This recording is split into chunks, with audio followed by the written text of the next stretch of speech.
you ready to do this? Every former athlete wishes they could go back. Love the game. It gave me so much. You have a small window, this thing. Enjoy it.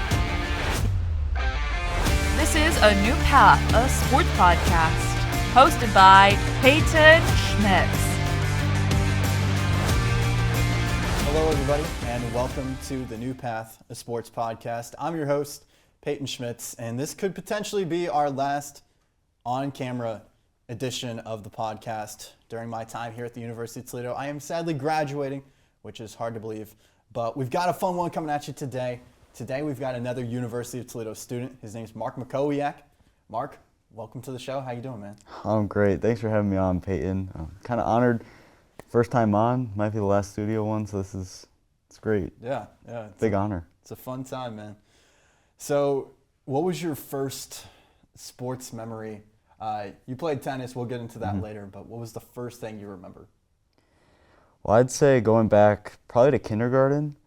I played on an indoor soccer team through Beverly Elementary, and it was a team of, I don't know how many kids. I know that they just threw us out there in rotations just because there were so many of us, and that was kind of my first memory, going to practice in the gym, and it was with 3 of my classmates from my grade school. We were able to play at this school, and we went to practice, and I don't really remember much about the team, just kind of where we played, and then I remember some of the games, and I remember it being a lot of fun. I remember that, and then I also played t-ball shortly after, and that was fun. Yeah, t-ball. A lot of memories from that, or not really? Yeah, I'd say I played t-ball for like 3 years. My dad was my coach, so that was fun. We were the Yankees and the Reds, so that over the course of a few years, that was fun. But I did not pursue baseball after that. I realized I was done. That was you're like, okay, Yeah. I tried that, all good. Right. So what all did you play? You had a little t-ball experience in there, and then tennis later on. Yeah, so t-ball was like kindergarten through 2nd grade. Soccer was kindergarten through 4th grade.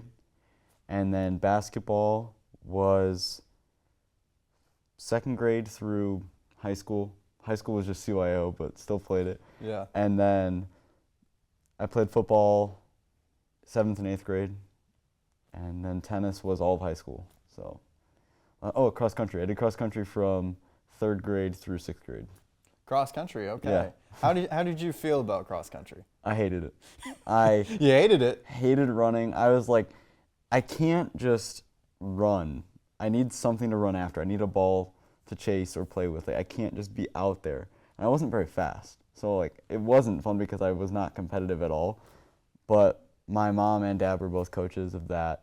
So there was at least that. I had parents coaching me up until high school. And my mom did coach me through CYO basketball, so she was still there. But cross country, I just couldn't do it. My brother was really good at it, though. Really? Yeah. Really? How big is your family? It's just me, my brother, and both my parents. Both so parents. very small. Nice. Brother an athlete, obviously, with cross country then there? Yep. He decided not to run in high school. I think he was just kind of done with it, but super talented. And then he's played basketball for high school, as well as golf, and he also plays tennis. Yeah, so all those sports you played, obviously tennis ended up being the one you played in high school, and you now coach. Mm-hmm. But did you have a second favorite in there? Were you a big basketball guy? Was that the one you would have done other than tennis? Yeah, I really loved basketball, still do, but the skill just wasn't there. I went to tryouts freshman year and did not finish out the tryouts because I realized I'm not making this team and I'm not going to waste my time. But I loved it. If I could have played a second sport, I definitely would have played basketball. But Do you have a favorite player? All time, currently, whatever you want to. Man, I love Kevin Love. Kevin Love. Yeah, big Cleveland guy. So Kevin Love's probably up there. Currently, I really like Donovan Mitchell. Yeah. I like Damian Lillard too. Yeah. I'd say those 3 probably. Yeah. That's a good group of guys. Mm-hmm. Good group of guys. And so moving from, early experiences in sports into junior high, then you had that experience. Then you get to high school and you start playing tennis. What was that process like? You're our first ever tennis player ever, on the show. So walk us through tennis. What's that process like? Yeah, so I came across tennis when I was really little. My dad, he didn't grow up playing necessarily competitively, but his dad would take him to the park and they would play, and his dad was a big tennis guy. So when we were growing up, we'd go to the park, we'd play, and I was like, this is just so much fun. And when I got to high school, I was like, I got to play a sport. It's like I have to find a sport, and like that's going to be my thing. So I decided in the fall it was going to be tennis, but the tennis season in Ohio isn't until the spring. So I was like, okay, I'm going to plan on playing in the spring. So spring comes around, and they announce there's going to be a tennis meeting at school. So after school, so I was like, I'm going to go to this meeting, check it out, and plan on playing. And I didn't realize at the time, going into my freshman year, that tennis at my high school wasn't super big. Girls tennis was actually huge. We had multiple girls go on to states, great team. Okay. But the boys team was not very, it wasn't very big, it wasn't super good. Right. A couple guys, but other than that, it wasn't anything crazy. So I brought my one friend who hadn't played a sport either in high school yet, and I was like, hey, just come to the meeting, just check it out. I was like, I'm going to commit 100%, but I think you would like it too. So he came to the meeting kind of half-heartedly, and we both walked out, signed up. We're going to go to the first practice. It was varsity sport, but it was pretty laid back, I'd say, at the time, just because it wasn't super competitive, not a whole lot of guys. They were just trying to really keep the team afloat. Yeah. And I stumbled upon that, went to the first practice, loved it, and ever since then, I love tennis. So do you watch a lot of tennis in your off time? Really? Oh yeah. You do? All the time. I definitely watch it the most of anyone I know. So tennis season it's year round. It 100% is at the pro level. It starts in January, and then you have the first major tournament, the Australian Open, and then it just rolls right into the rest of the season. And technically it ends in November, so it's like 11 out of 12 months. Those athletes get no time off. And there's debate that the season should be shortened. Really? But as of right now, it's going to keep going. How do you feel about it? As a fan, I love it. But as someone who would not be able to do that for an entire year, I definitely think it should be shortened. I think they could keep a lot of the main tournaments and just kind of consolidate it, because there's so many guys that will sit out certain tournaments, maybe the smaller ones, because at the end of the day, like, they're not trying to put their bodies through that, and they're trying to prevent injuries. And so I'd say if you keep all of the major, like, 4 Grand Slams, like Wimbledon, US Open, Australian Open, and French Open, and then some of the other big ones, there's one in Cincinnati, it's huge. Toronto has a big one. Like, keep all those, I think the players would not complain, because the point system that determines the rankings will keep your points for like a whole year. So let's say March of 2026, you still have your points from August of 2025, because it hasn't been a full year since then. So some guys can afford to sit out tournaments because they've built up so many points over the last year. So once they hit August of 2026, then their points from August of 2025 would fall off. Yeah. So it just kind of adds up over time, basically. Yeah. Do you think that tennis could be considered almost a niche sport a little bit? I would say so. At least here in the United States, I would say that it just kind of, it doesn't have a super big following. I'd say in high school, I just don't think it gets talked about enough here. Like, football gets super highly valued, basketball, baseball, softball. Those are kind of the big ones. I'd say tennis is pretty niche. But those who play it and those who watch it, they definitely love it. And I think it has grown in the last few years here, at least. Coco Gauff has really expanded the popularity of the sport, not just for girls, but I would say just she's gained a lot of support. She won the US Open a few years ago, and that's really where it took off. And there's other personalities that a lot of people are familiar with. Ben Shelton is one of them. He went to the University of Florida, and I think it's becoming cool again. I really like it. And I think one of the just really interesting things about it is like the fashion, because in high school, at least my school, like, you have a uniform the whole team will wear, but there's no numbers on the back. Right. It's not one of those sports. But as you get to the pro level, players get their own outfits. Like, they get to wear what they wear, and it's very customizable. Right. And I think that's something a lot of people pay attention to, and I don't know, makes it cool. It's gotten some different people into it, that's for sure. Yeah? Mm-hmm. Yeah, that's interesting. I'll fully honest here. Don't really watch a lot of tennis. It's all right. Don't watch a lot of tennis. I'm more of a baseball guy, football guy. But I think tennis is really cool. I had a buddy back home in Columbus that he played it, and he always loved it. And he was like, "Hey, you should come watch a game," and it just never worked out. Do you think that there's like almost a disconnect in like sports like tennis and other sports like that between like students? Do you think there's almost a stigma with it to like go join the tennis team? Honestly, I say yeah. I would say when I first joined the team and I got my one friend to join, none of my other friends played it. When I said I was going to play tennis, everyone was kind of like, oh, it was kind of like a shocker because they didn't know. Nobody grew up playing it. Right. And then by the time I graduated, we had expanded the team to probably 20 guys. We had a full JV team. Wow. So we had fully expanded team because there's 7 spots on varsity. Yeah. And then the rest were all just JV. But we had a designated JV team, which was brand new. Like, we didn't have that at the time. And we brought in some new guys who were like, oh, I wish I would have joined sooner. They ended up being really good, but they only got a year or 2 out of it because maybe it wasn't super popular. But by the end of it, at my high school at least, our tennis team, more people knew about it. I wouldn't say people were carving out time to go watch, but we definitely got more people to come watch.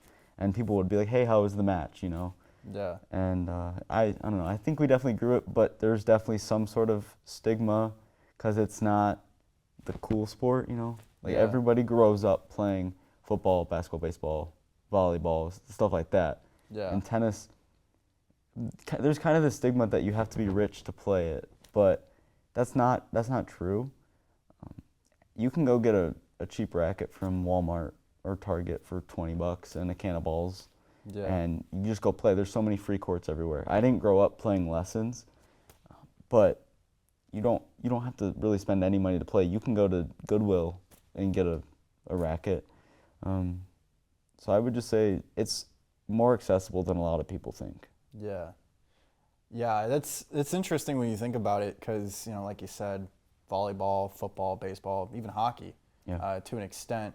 Now, travel hockey is a whole other story. Mm-hmm. But, like, it is interesting with these sports. You're almost seeing it more comparable to, like, a sport like travel hockey or travel baseball where you're spending X amount of money to go play in Myrtle Beach or go to Florida for the 50th time or something like that at the age of 8.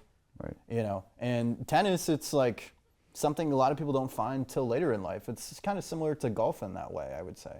Yeah, there are definitely kids who, their parents will sign them up for lessons at a super young age, and they will do these tournaments where they travel. But at the end of the day, here in Toledo, there are so many youth tournaments, you just got to go find them. Yeah. And you might have to pay to get into the tournament, but you don't have to travel. You don't have to be on a team. You just go sign up. Yeah. So I think there's just these things where, because it's not as popular, people just don't know about it. But if we promoted tennis, how we promote AAU basketball, for example, Yeah. I think it'd be huge. I think the schedule, if you're not traveling, is not that demanding. Yeah, you go practice, but it's different. The gear, there's ways to find it that are affordable. So I would say it could totally be a bigger sport if we let it. Yeah. You mentioned something there about the fact that it's almost an individual sport. Mm-hmm. How was that process like? Because you were still on a team, but it's not a team sport. Yeah. So what was that relationship like with your teammates? So the actual organization of the team was, you have your 7 varsity guys, and in order to win a match, you have 5 varsity matches. There's 3 singles players, and the other 4 players are the 2 doubles teams. You just have to win 3 out of the 5 to win as a team. Well, your individual performance, so either your doubles team or you as a singles player, your individual record does matter in Ohio, at least for the playoffs, because you keep track of all your individual players' records throughout the season. Yeah. So I was primarily a doubles player, for example. So our coach would keep track of all of our scores throughout the season. And then at the end of the season, all the coaches from the district will get together and they'll share their players' records, and the state will compose a bracket. And that's how, like, you don't compete as a team in the state tournament. There is a team tournament, but not every team will sign up for it just because maybe they have one or two individual guys that really stand out that they trust to go on a run. Right. But the team itself maybe wouldn't go on a run. That's kind of how our team was. There was one school in our area, Ottawa Hills, that was in our division, in our district, that was far better than us. Well, as we got older, the gap kind of closed, but they were still really good. And our coach had said, if we were able to beat them in the regular season, we'd sign up for the state tournament because that was the only other team that we would have to worry about come that time. But we never did beat them, so he never bothered signing us up for that. But we went to the individual state tournament every year. So our varsity guys, they'd go down and, play as an individual, but we're still there as a team. But when it comes to team dynamic, I'd say we were super close. After matches, we'd all go out to eat and spend time together. We'd carpool because we don't have courts at our school. Right. So we'd have to drive to the courts every day. So that drive would definitely help with team chemistry. And at the end of the day, especially as we got older and we were recruiting like our friends to come join the team, I would just say like the camaraderie was amazing. We were just all friends. And at the end of it, my senior year, my brother was on the team. So that was a lot of fun getting to play with my brother because growing up, it was a 3-year age difference. So we never were on the same teams because we were never in the same grade. So that was a lot of fun getting to be with him, and he's still playing to this day. Yeah, that's cool that you can introduce that sport to a family member like that and have that bond there. And such a special relationship, and the chance to get to do that. I personally had an older sister, so I never had that opportunity to play with her and any other sports. We were in like choir together, I think, for 1 year, so it's kind of similar, but it's a little different. Mm-hmm. Transitioning from high school to college, did you ever think that you might want to try and go play Division III, D2, anything like that? Or was it really just, I want to play a sport in high school and that's it?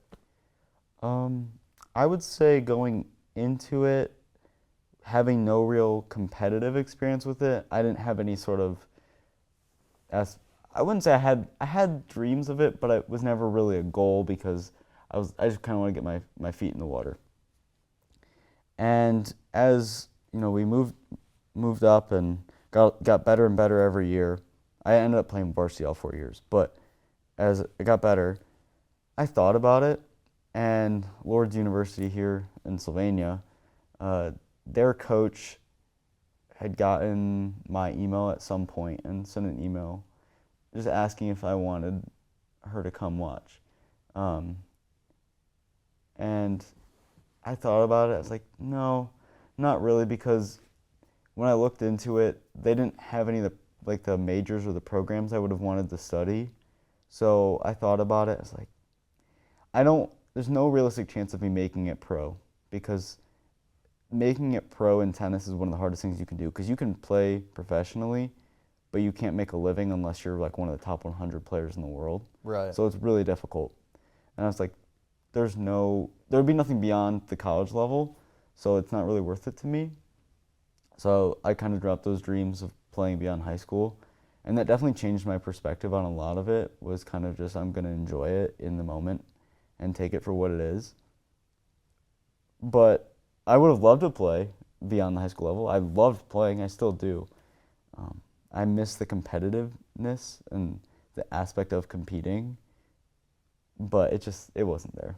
Wasn't in the cards. No, it wasn't in the cards. That's fair. Every athlete we've brought on, they all have a similar story of getting towards the end of their, time in sports.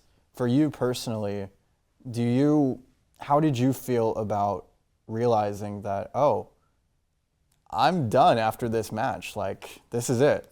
Did you have that realization, or was it something that didn't hit you for a couple of years?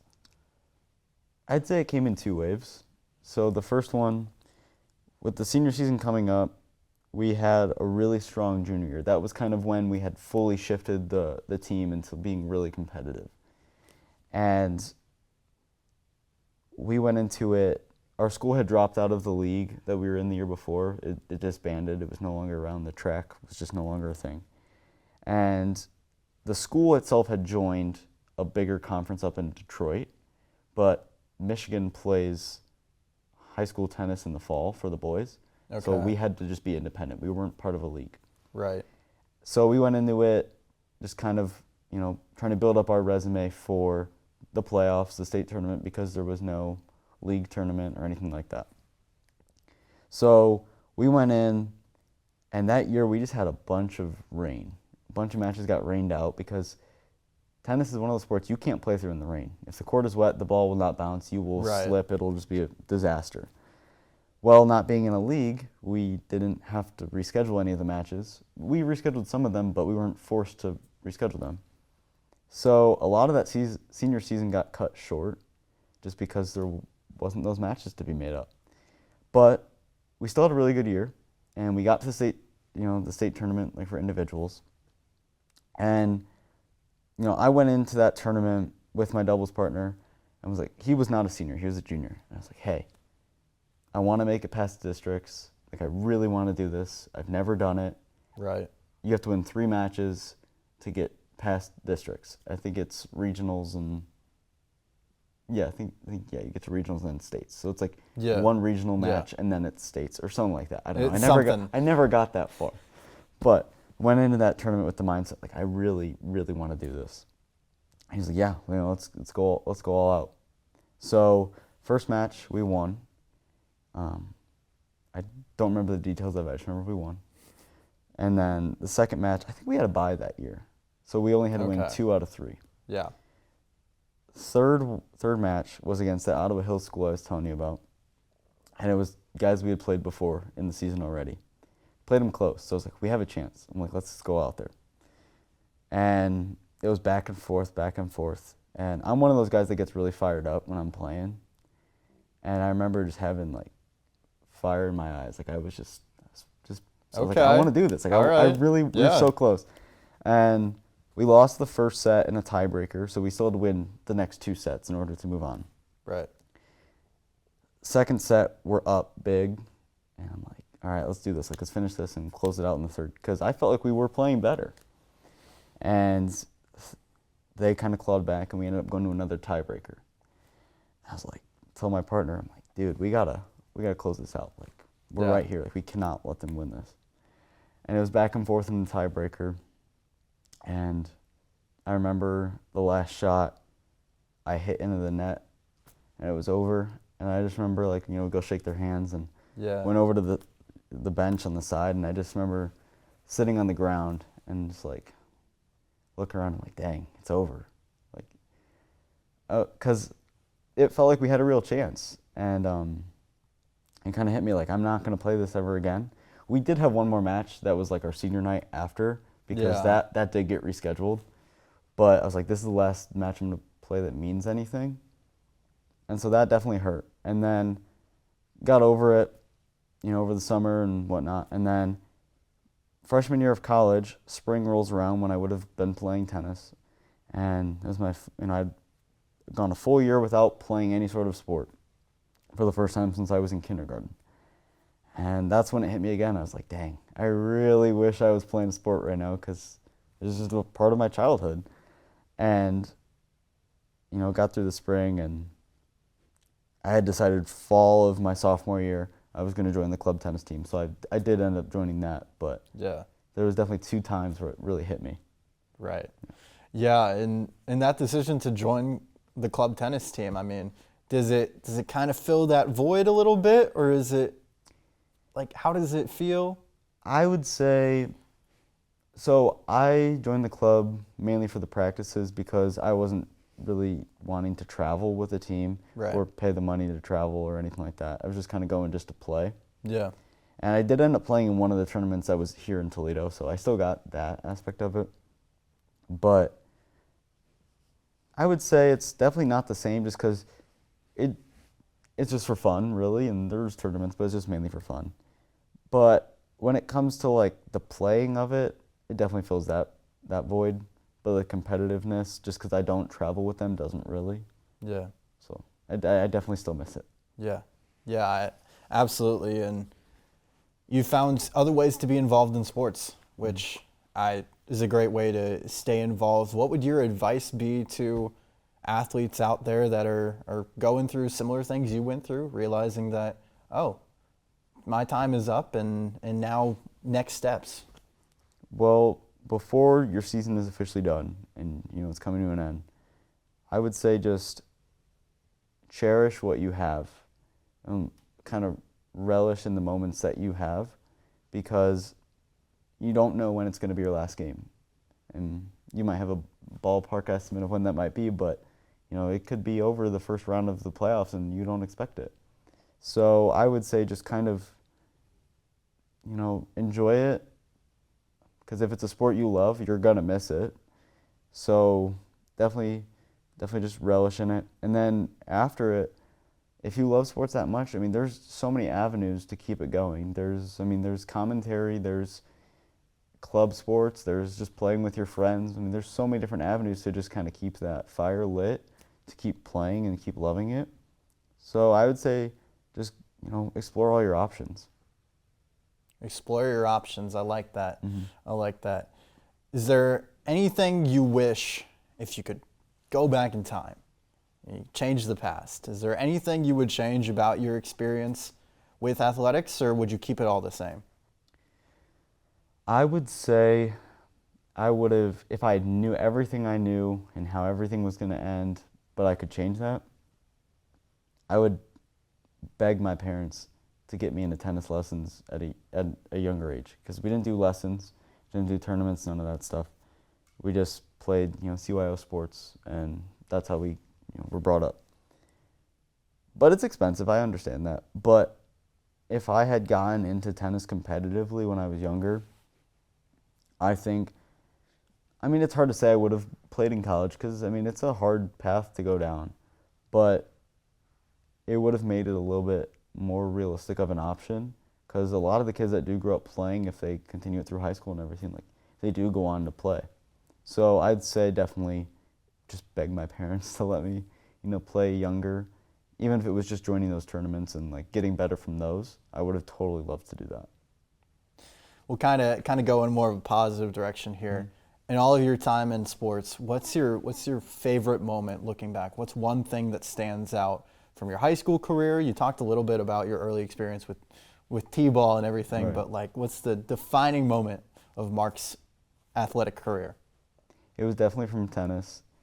My senior year, we were in this tournament. It was a doubles tournament. So our 7 varsity guys and 1 extra JV player got to play in this tournament on 4 doubles teams. And me and my regular doubles partner, we got to play together in this tournament. And you had to win 3 matches basically to win your thing. So it was first, second, third, fourth doubles. And we were second doubles maybe in this, third doubles, I don't really remember. But each of those teams gets a winner. And we were matched up in our final match against one of our rivals from, they were in our league. And we were down huge to them. Biggest deficit I've ever come back from. We came back. I was so fired up, and that was to win the tournament. It was the only tournament I've ever won. I didn't play in a whole lot, but it was the only one we actually ended up winning. Yeah. And, I still, will go see that picture of us, biting the medals and stuff, so that was just so much fun. The doubles partner I played with my senior year, it was the best season I ever had when it came to actually playing. And it just felt really good to, actually accomplish something, because growing up, the teams I was on, we were either the second best team in whatever league we were in, or we were really bad. So it was kind of good to just have that moment. Yeah. Yeah, we talked earlier about you finding a different path to continue your sports journey, mm-hmm. and taking moments like that and giving it on to the next generation a little bit. Talk about your coaching experience. What's that been like? Yeah, so my tennis coach from high school had got me in contact with the girls' coach from our high school. And, she said she was looking for someone to help out with the country club she works at on the tennis side of things. I was like, yeah, I need a summer job. I was like, let's do it. Bring me on. So she brings me on, and I had no coaching experience prior to it, but I just played. And that's basically all she said I needed. And it's been so much fun. I'm going into my 3rd summer doing it. And, it's mostly kids that I am coaching, but there are definitely some adults that I work with too. And very different styles that you have to learn to be able to coach with. Oh, yeah. With age groups. Oh, yeah. But it feels really rewarding, because it's more just summer lessons and these kids are kind of just looking for something fun to do. We don't have to focus as much on drills and making them the best tennis player we can. It's more kind of foster that love for the sport more than anything, and just make sure they have fun. And I love my job. I tell everyone that I love my job and that it's the most fun you can have, because at the end of the day, I'm doing what I love. And I don't think there's ever been a day when I have a class I'm teaching that I've dreaded going in, because I know I get to have fun at the end of the day. Yeah. So it's so rewarding. And I'm probably not going to be coaching too much longer. It might be next summer, it might be my last one, I'm not quite sure, but I'm definitely enjoying it, because like I said with playing, I don't know what's going to be my last, but it's going to be hard to top this job. Yeah. Doing what you love. Mm-hmm. It's the best way to wrap it up. Are you a big social media guy? Yeah, I'd say so. I've got a couple platforms out there. Well, feel free, shout them out, man. All right, so on Instagram, you can find my radio show that I actually have here at WXUT on the campus here. The show is at Running Our Mouths, if you want to go look it up. It's me and 2 of my buddies. We talk anything and everything with sports Wednesday mornings. There's all the information on there. And then if you want to find me, you can find me. It's just at Mark Mackowiak on Instagram. Those are my 2 accounts. There's your 2 accounts. Mark, thanks for coming on. It was a good time, man. And this will be the last episode in the studio. Potentially, I don't know. We'll see. Stay tuned to all things here on the New Path, a sports podcast. For Mark, this has been Peyton signing off. We'll see you later on.